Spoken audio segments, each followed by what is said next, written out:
Hello ಮಕ್ಕಳೇ, ಇವತ್ತು ನಾವೇನ್ ನೋಡೋಣ? ಝೂಗ್ ಹೋಗೋಣ. ಅಲ್ಲಿ ಹಲವು ಪ್ರಾಣಿಗಳನ್ನು ನೋಡಬಹುದು. ಅವುಗಳ ಹೆಸರನ್ನು ಕನ್ನಡ ಮತ್ತು ಇಂಗ್ಲಿಷಲ್ಲಿ ಕೇಳೋಣ. ಸಿಂಹ, ಇಂಗ್ಲಿಷ್ನಲ್ಲಿ ಲಯನ್.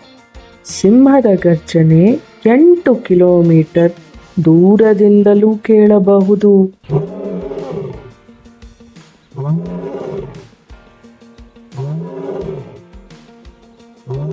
ಹುಲಿ, ಇಂಗ್ಲಿಷ್ನಲ್ಲಿ ಟೈಗರ್.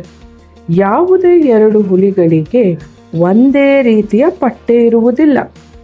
ಇದು ಮಾನವನ ಫಿಂಗರ್ ಪ್ರಿಂಟ್ ಹಾಗೆಯೇ ವಿಶಿಷ್ಟವಾಗಿದೆ.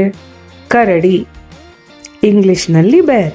ಕರಡಿಗಳು 30 ಕಿಲೋಮೀಟರ್ ದೂರದಲ್ಲಿರುವ ಆಹಾರವನ್ನು ಗುರುತಿಸುತ್ತದೆ. ನಾಯಿಗಳಿಗಿಂತ ಉತ್ತಮ. ಚಿರತೆ, ಇಂಗ್ಲಿಷ್ನಲ್ಲಿ ಲೆಪರ್ಡ್. ಚಿರತೆಗಳು ಚೆನ್ನಾಗಿ ಕತ್ತಲಲ್ಲಿ ನೋಡಬಲ್ಲವು. ಕತ್ತೆ ಕಿರುಬ, ಇಂಗ್ಲಿಷ್ನಲ್ಲಿ ಹೈನಾ. ಕತ್ತೆ ಕಿರುಬಗಳು ಉದ್ವೇಗಗೊಂಡಾಗ ನಗುತ್ತವೆ.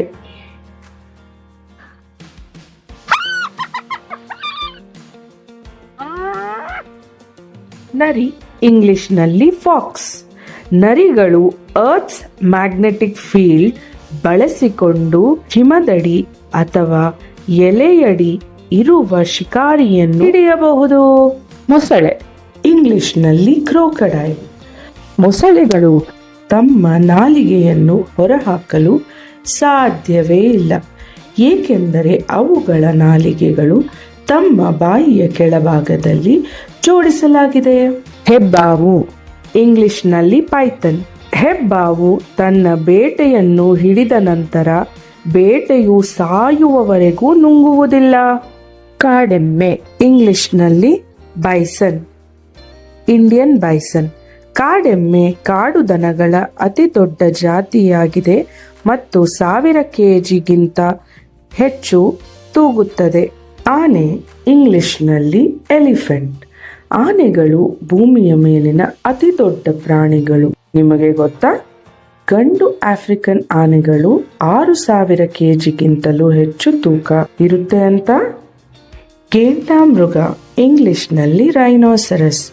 ಗೆಂಡಾಮೃಗದ ಕೊಂಬು ಮೂಳೆಯಿಂದ ಮಾಡಿಲ್ಲ. ಇದು ಮನುಷ್ಯನ ಉಗುರುಗಳಂತೆ ಕೆರಾಟಿನ್ ಅನ್ನೋ ಪ್ರೋಟೀನ್ ಇಂದ ಮಾಡಲಾಗಿದೆ.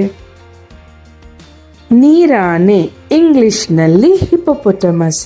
ನೀರಾನೆಗಳು ನೀರಿನಲ್ಲಿ ಹೆಚ್ಚು ಸಮಯ ಕಳೆದರೂ ಅವುಗಳಿಗೆ ಈಜಲು ಬರುವುದಿಲ್ಲ. ಬದಲಾಗಿ ಅವುಗಳು ಕೆಳಭಾಗವನ್ನು ತಳ್ಳುತ್ತವೆ ಮತ್ತು ನೀರಿನ ಅಡಿಯಲ್ಲಿ ನಡೆಯುತ್ತವೆ. ಹೇಸರಗತ್ತೆ, ಇಂಗ್ಲಿಷ್ನಲ್ಲಿ ಝೀಬ್ರಾ.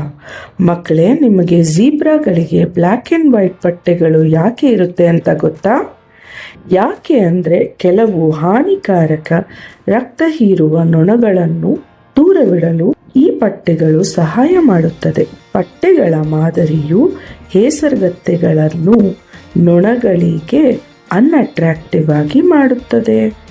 ಮಂಗ, ಇಂಗ್ಲಿಷ್ನಲ್ಲಿ ಮಂಕಿ. ಕೆಲವು ಮಂಗಗಳು ಕೋಲುಗಳನ್ನು ಉಪಯೋಗಿಸಿ ಆಹಾರ ಹುಡುಕುತ್ತವೆ ಮತ್ತು ತಮ್ಮ ಹಣ್ಣುಗಳನ್ನು ತಿನ್ನುವ ಮೊದಲು ತೊಳೆದುಕೊಳ್ಳುತ್ತವೆ. ಜಿರಾಫೆ, ಇಂಗ್ಲಿಷ್ನಲ್ಲಿ ಜಿರಾಫ್.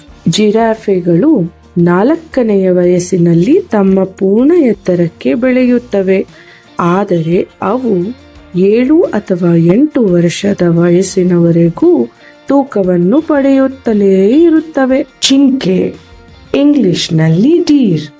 ಜಿಂಕೆಗಳು ಅತ್ಯುತ್ತಮ ಶ್ರವಣ ಮತ್ತು ದೃಷ್ಟಿ ಹೊಂದಿವೆ. ಅವು ತಲೆ ತಿರುಗಿಸದೆಯೇ ತಮ್ಮ ಸುತ್ತಮುತ್ತಲಿನ ಶಬ್ದವನ್ನು ಗ್ರಹಿಸಬಹುದು.